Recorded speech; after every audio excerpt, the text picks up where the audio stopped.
this is nothing unprecedented because all over the planet, nations are enjoying these kind of strategic cooperations. If I talk about the Indian side, they were heavily relying on the S-400 defense system provided to them by the Russians. And then their second major important thing that they were having high hopes from was the French Rafales. And on the contrary, they are trying to talk about the HQ-9 defense system, the Chinese system, PL-15 missile system, JF-17 and JC-10. So how these Pakistani weapons and these sophisticated machines, with the help of China, they were able to defy Russian or the French Rafales? Well, first of all, I would say, philosophically, the taste of the pudding is in eating it.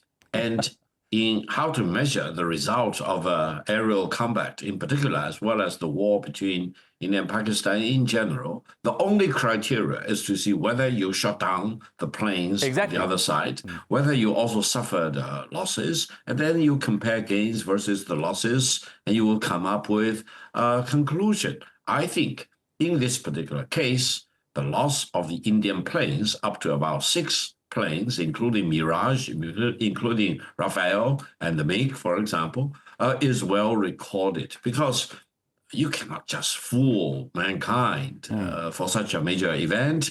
And you can gather data from different sources, from Rafale itself, for example, the company which made them, as well as from the jump seat manufacturers, etc., as well as lots of satellite images, for example. So I think India should have the decency of telling its own people, sorry, we lost up to about 6 planes this time, but we want to promote peace, and let's figure out how to solve the problems between India and Pakistan in peaceful ways, and hopefully diplomacy will prevail.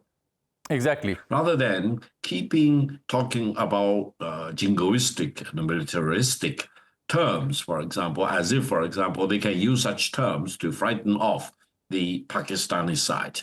Now, in this regard, allow me to mention, and I say this with due respect for all the other countries, including France and Russia, and also with respect for the Indian people, I would say the Chinese military has already achieved a very high level of superiority and excellence.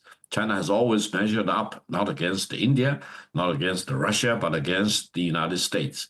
And China has already accumulated